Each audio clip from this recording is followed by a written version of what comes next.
Bom dia a todos. Vamos aproveitando essa imagem bonita da natureza. Vamos acalmando as nossas mentes, entrelaçando as nossas almas, para que possamos levar a toda a humanidade a paz necessária que necessitamos nesse momento de evolução.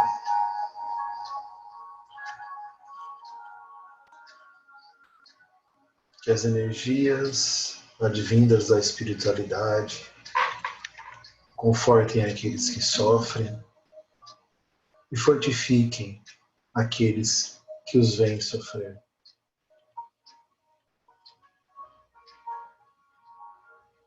Que possamos nos fortalecer como humanidade, como seres em evolução,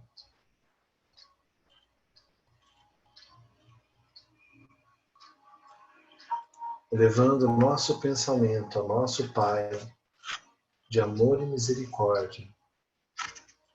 Pai, te pedimos fé, coragem, amor e confiança, para que possamos ser instrumentos da tua paz e do teu amor, tendo como norma de conduta o teu Evangelho.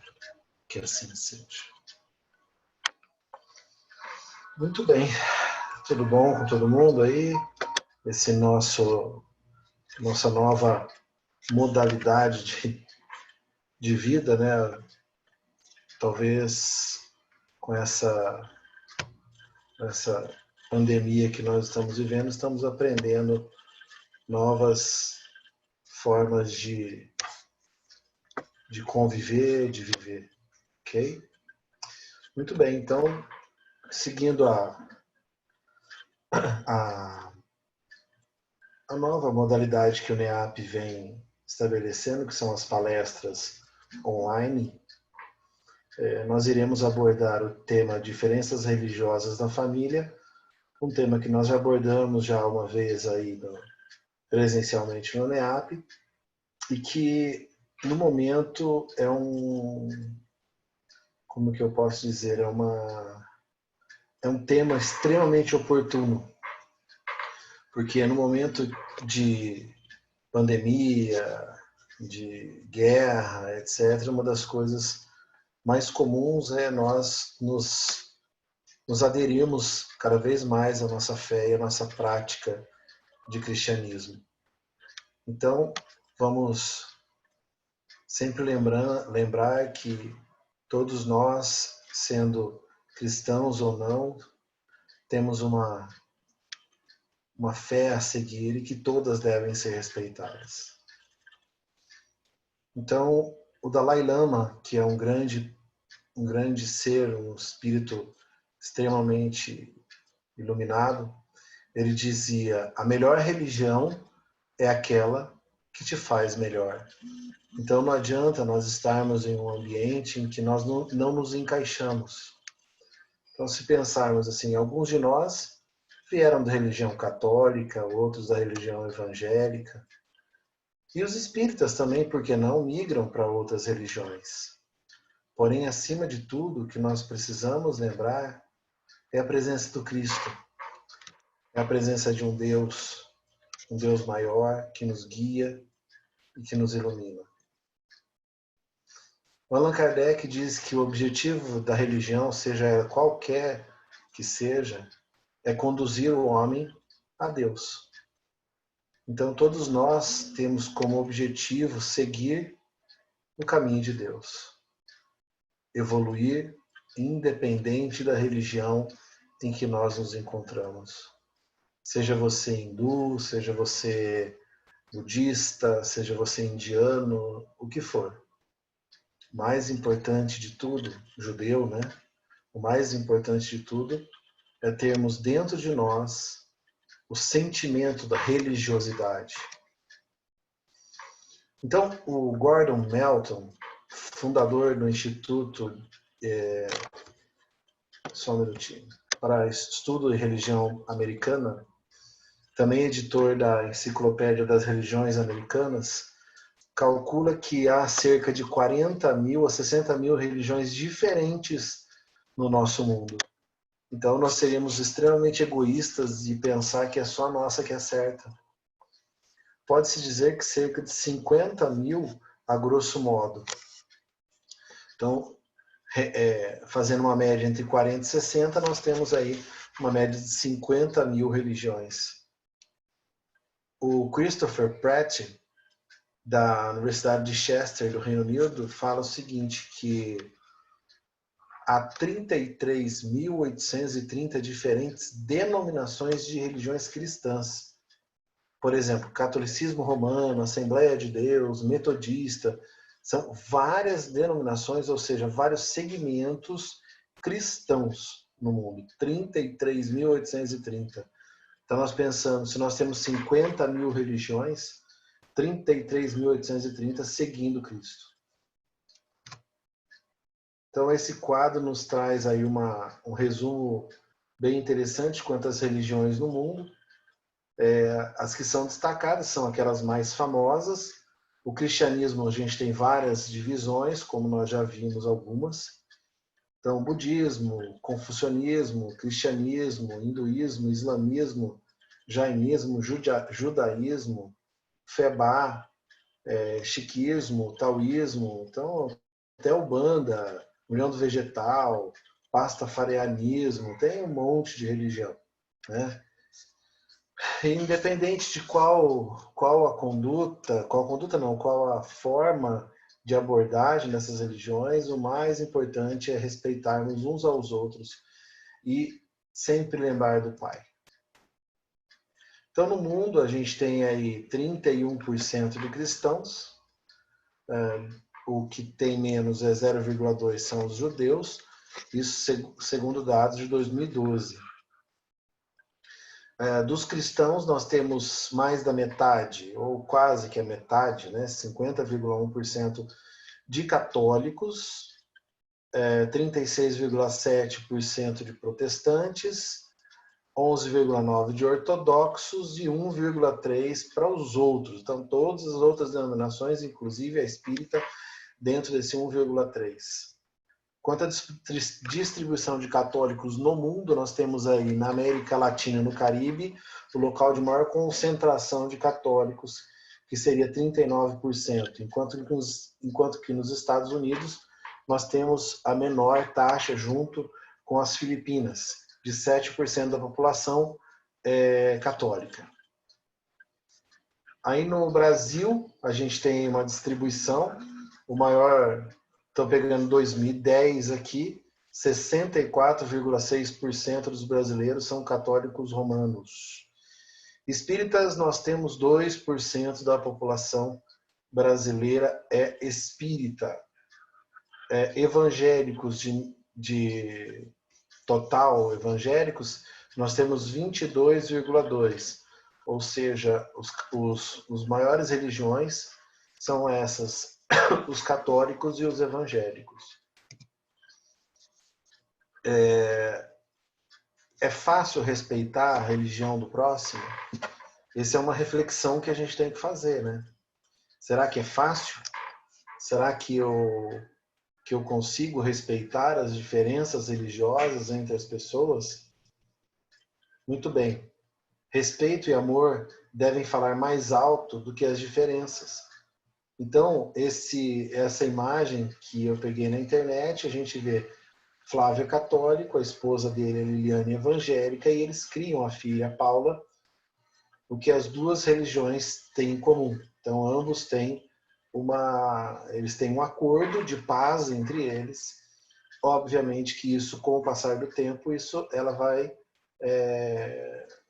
escolher um dos lados ou uma outra religião.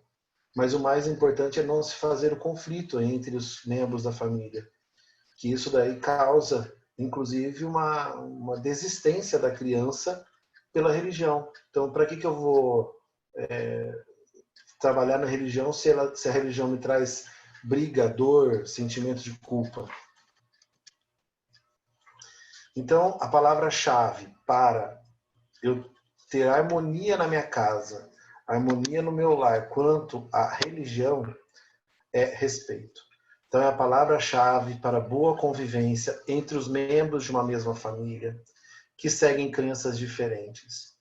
Mesmo em um país famoso pelo sincretismo, ou seja, por ser um país laico, como o Brasil, religião continua sendo um assunto extremamente delicado dentro e fora de casa. Então, respeito. Nós sabemos que algumas religiões tentam forçar a gente para ir para a religião deles, etc. Acima de tudo, devemos respeitar e com paz no coração, respeito, vamos negando isso, se isso não for uma vontade nossa. E no círculo familiar, não respeitar a escolha do outro pode ser o estopim para sérias discussões, sérias brigas e desentendimentos entre marido e mulher, pais e filhos, irmãos, avós e avós e assim por diante. Ainda mais agora, né, gente, que estamos todos confinados no mesmo espaço, então isso daí, muitas vezes, quando você tem uma diferença dentro de casa, pode ser que você tenha algum tipo de discussão a respeito disso. Né? Então, várias discussões são feitas quando nós estamos juntos, unidos. E essa discussão, sendo positiva, sendo uma discussão racional e não irracional, ela é até positiva. Então, para explicarmos essas diferenças, nós precisamos, inicialmente, só um minuto, analisar o homem social. No que diz respeito ao Espiritismo, segundo a pergunta retirada do LE, do Livro dos Espíritos. A vida social está em a natureza? Então, é importante vivermos em sociedade? Que é coisa mais atual que essa pergunta não existe, né, gente? Nós estamos em isolamento social. Está escrito aqui, ó, Livro dos Espíritos. Certamente, Deus fez o homem para viver em sociedade, não isolado. Concordam com isso? Estamos sentindo na pele? Não lhe deu inutilmente a palavra e todas as outras faculdades necessárias à vida de relação. Portanto, é natural, é uma lei natural de Deus o convívio em sociedade, para que busquemos em conjunto de nossas aptidões e virtudes o progresso moral e intelectual. Com isso, o homem se organiza em núcleos familiares. Nós precisamos, para que a gente conviva, a gente vive em família. Então, a gente vive em núcleos familiares, onde nós temos espíritos de todas as envergaduras, de todos os tipos. E esses espíritos de todos os tipos, eles são espíritos normalmente simpáticos ou missionários, que se reúnem a fim de auxiliar-se mutuamente na evolução durante a vida corpórea. Então, uma família inteira, ela está em uma missão evolutiva. Então, o que nós não precisamos na evolução é discórdia. Porém, em casos de familiares ou mesmo famílias desregradas ou desequilibradas, pode-se notar uma união expiatória, onde dois espíritos com divergência se unem pelo laço de sangue, a fim de dar cabo a diferenças inferiores de sentimentos menos elevados. Então tá aí, ó. A religião, a diferença religiosa pode ser isso também, né? Eu ter como uma ferramenta de discussão, uma ferramenta de discussão evolutiva entre duas pessoas no mesmo espaço. Então, por meio do intermédio da justiça divina, o inimigo de outrora pode ser seu irmão agora. Irmão, marido, mulher, primo. Não vale ninguém ficar falando assim, então é por isso. Esses casos normalmente se devem a situações que se repetem em muitas encarnações, obrigando que uma maior proximidade entre os espíritos seja estabelecida a fim de que se depurem, ou seja, Somos espíritos que estamos em choque? Somos. De outras vidas? Sim. Então vamos reencarnar juntos e vamos superar as nossas diferenças para que a gente possa evoluir juntos. Ok? O que encarna numa família, sobretudo como parentes próximos, são em sua maioria espíritos simpáticos, então, na maioria das vezes, ligados por anteriores relações, que se expressam por uma afeição recíproca na vida terrena. Mas também pode acontecer que sejam completamente estranhos. Isso pode, né? Principalmente nas reencarnações compulsórias. Estranhos uns aos outros, esses espíritos afastados entre si por antipatias igualmente anteriores, que se traduzem na Terra por um mútuo antagonismo, que aí lhes serve de provação. Então vem para essa encarnação, ele vem para essa encarnação para poder diminuir esse antagonismo entre os dois, mesmo não tendo um compromisso anterior. Então vamos ver aqui sobre um videozinho sobre as diferenças religiosas, né?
Muito bem. Então tá aí, ó, os conflitos familiares, espíritos diferentes vivendo no mesmo ambiente, né, com valores diferentes. Isso daí é um exemplo da diferença dentro da família. A religião pode exacerbar isso aí. Não são os da consanguinidade os verdadeiros laços de família, e sim os de simpatia e de comunhão de ideias. Ou seja, nós temos aqui um convívio com pessoas que são que estão aqui propostos a fazer conosco a evolução, os quais prendem os espíritos antes, durante e depois de suas encarnações. Segue-se que dois seres nascidos de pais diferentes podem ser mais irmãos pelo espírito do que se fossem pelo sangue. né? Então pode então atrair-se, buscar-se, sentir prazer quando juntos, ao passo que dois irmãos consanguíneos podem simplesmente repelir-se, conforme se observa todos os dias. Problema moral que só o Espiritismo pode resolver pela pluralidade das existências. Não é isso? Então, às vezes você não tem, esse daqui parece meu irmão mais do que o meu irmão. Ou esse meu irmão não parece meu irmão, né? Que coisa, como nós somos diferentes. Porque não é o DNA que vai fazer nós seguirmos moralmente uma coisa ou outra, e sim a nossa evolução espiritual e moral. O Espiritismo é uma ciência que trata da natureza, origem e destino dos espíritos, bem como de suas relações com o mundo corporal. Então, o Espiritismo está ali para mostrar para a gente o que é e o que não é realidade. O que está correto, o que não está, por que eu passo por essa situação, por que outra pessoa não passa, né? Então, o Espiritismo se dirige aos que não creem ou que duvidam, e não aos que têm fé e a quem essa fé é suficiente. Ele não diz a ninguém que renuncie às suas crenças para adotar as nossas. Não está escrito em nenhum lugar. Fala assim, converta um católico ao espírita, converta um evangélico ao espiritismo. Né? Não, o espiritismo ele quer conquistar aquela pessoa pelo coração, pela razão, pelo coração. Né? É nisso que, consequentemente, com os princípios da tolerância e da liberdade de consciência que professa. Então, a doutrina espírita, ela tem essa tríplice aliança aqui, essa tríade. Ou seja, o espiritismo é uma religião? Sim, não deixa de ser, por que não? Então ele sublima. Ele é uma filosofia? Muito. Então, os aspectos espirituais, o espiritismo, ele vem já de longa data sendo estudado pelos filósofos, grandes pensadores. E também ele é uma ciência. Por quê? Porque para que uma informação seja divulgada no espiritismo, normalmente nós temos que ter a comprovação daquilo lá. Então, existem metodologias bem definidas, com quantos médios, quais médios, que nós podemos dar aquilo como uma comunicação ou não, por exemplo. Levando-se em conta essas informações, então, estaremos, para efeitos desse estudo, considerando o Espiritismo como sendo uma religião. Então, temos a religião Espiritismo. Podemos ainda justificar nossa posição, levando em conta que se trata de algo institucionalizado, conforme se vê no seguinte gráfico divulgado pelo órgão da Administração Pública Federal. Está lá, ó. Então nós temos o dado do IBGE de 2010 e está lá, religião espírita. Então nós temos ali a religião espírita como sendo caracterizada como uma religião. Então está aqui, ó. Da religião espírita, nós temos, religião espírita não, dos grupos de religião no Brasil, nós temos ali, por exemplo, uma porcentagem maior com o grau médio e superior, ou seja, ela está bem relacionada com o desenvolvimento intelectual do ser humano, mas isso não é um fator que deixa a religião como uma coisa positiva, não. Ou melhor que as outras. Isso nós nunca poderemos falar. Antes, então, de avançarmos a um ponto que julgamos muito importante. A quem devemos atribuir a responsabilidade pela educação religiosa? Pergunto. E aí? A quem? Quem que é responsável pela educação religiosa de nossos filhos?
Então, olha a responsabilidade que nós temos na evolução de nossos filhos.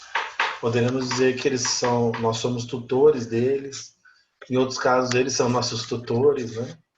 Então a importância de nós guiarmos na religião os nossos filhos. De todos os institutos sociais existentes na Terra, a família é o mais importante, sem dúvida, do ponto de vista dos alicerces morais que regem a vida. Está em vida e sexo. A família permanece como um educandário de elevado significado para a formação da personalidade e desenvolvimento afetivo, mediante os quais torna-se possível ao espírito encarnado a aquisição da felicidade. Está em constelação familiar.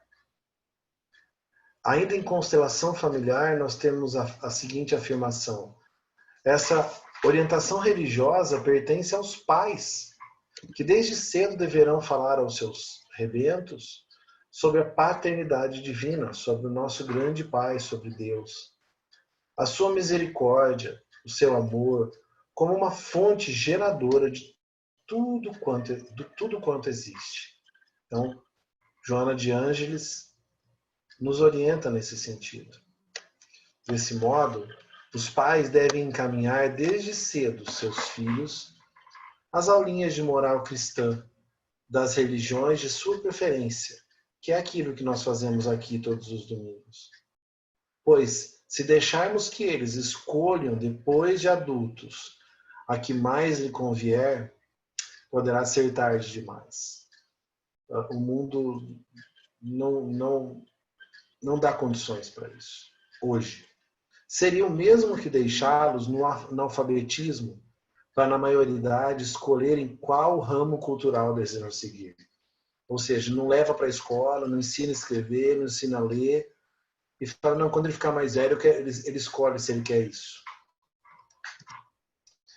Temos que convir que os pais não devem perguntar a seu filho de 7 anos se quer ir à escola. É seu dever levá-lo. Assim também devemos agir contra a educação moral e religiosa. Está em Retratos de Família. Então, pessoal, nós precisamos sempre pensar, é nossa obrigação. Independente da religião que a gente tenha, eu preciso apresentar Deus ao meu filho. Acredita-se em pelo menos 5 situações nas quais se pode enquadrar cada um dos pais que formam o casal. Então, vamos lá. Os dois têm a mesma religião. Essa é a maneira mais fácil de abordar o assunto religião em casa. Um tem uma religião, o outro não tem nenhuma. Cada um na sua própria religião. Apesar de ambos serem espiritualistas, não professam nenhuma religião. São ateus, não acreditam em Deus e nem em seres espirituais. Engraçado que muitos ateus, você fala para ele, então, que bom que você fez ele. Ele é ateu, mas fala, graças a Deus.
importante. O outro é do jeito que ele é.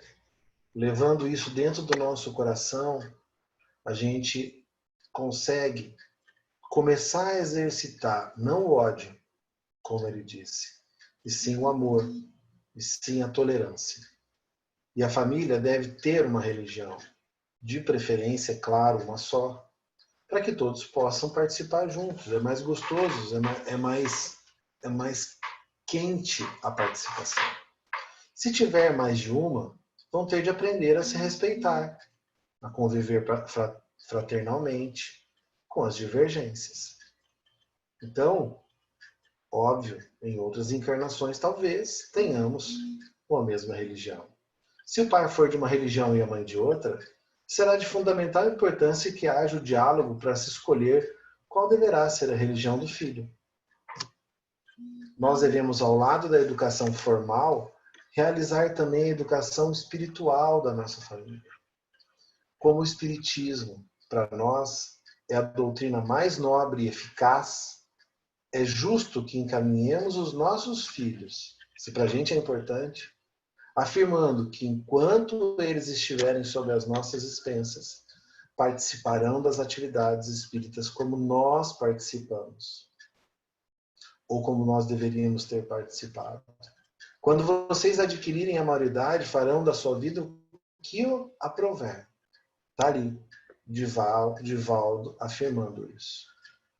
Porém, talvez em vidas anteriores eles tenham participado ativamente e positivamente de uma outra religião que não a nossa. E vem dentro, vem impregnado no campo mental dele, no espírito dele, que nessa encarnação ele vai continuar com essa religião, vai continuar simpático a ela. E quem somos nós para forçá-lo a sair disso? Nunca esqueçamos que o sentimento de religiosidade, que é muito mais importante, esse sim é importante na formação dos nossos jovens. O que significa religiosidade? É trabalhar com os princípios cristãos no dia a dia, não somente no centro, não somente à vista dos outros, e sim no nosso dia a dia. Então tá lá, ó, religiosidade, qualidade do que é religioso, e tendência para os sentimentos religiosos, para as coisas asgradas, conjunto de escrúpulos religiosos ou de valores éticos que apresentam certo teor religioso. Está lá no dicionário. Portanto, no nosso lar, desenvolve-se a afetividade, respeito pelos direitos alheios, o despertamento para os próprios direitos sem as extravagâncias, nem os absurdos de distribuir-se méritos a quem realmente não os possui. Esse grupamento familiar, no entanto, não é um resultado casual de encontros apressados no mundo físico, né? Havendo ocorrido nas esferas espirituais, lá em cima, que nós definimos a família que nós iríamos ter. Quando são desenhadas ali as programações, o planejamento reencarnatório entre os espíritos comprometidos, positiva ou negativamente, para que os ajustamentos necessários ao progresso sejam estes submetidos. Então, a Joana de Ângeles, ela define muito bem nesse final. Então, qual que é a melhor religião? É aquela que te aproxima das pessoas através do amor, e não aquela que te afasta das pessoas através do preconceito, do ódio e da intolerância. Então, respeitem. Vamos respeitar a religião do próximo. Toda crença é respeitável quando sincera e conduz à prática do bem. As crenças censuráveis são as que conduzem ao mal. Deus não quer que Deus em nenhum momento ele nos ensinou matar, ter ódio um dos outros, e sim ter amor. Para a gente terminar com um pouquinho de humor.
Então é isso, pessoal. Só um minutinho. Espero que vocês tenham conseguido acompanhar direitinho aí pelo site e que possam ter aproveitado o melhor, tá? Então vamos tolerar aí, galera. Obrigado. Bom dia, um bom domingo, uma boa semana a todos. Que Deus abençoe a humanidade, que tenhamos aí a cura o mais breve possível, é assim que nós acreditamos. Um beijo, um abraço.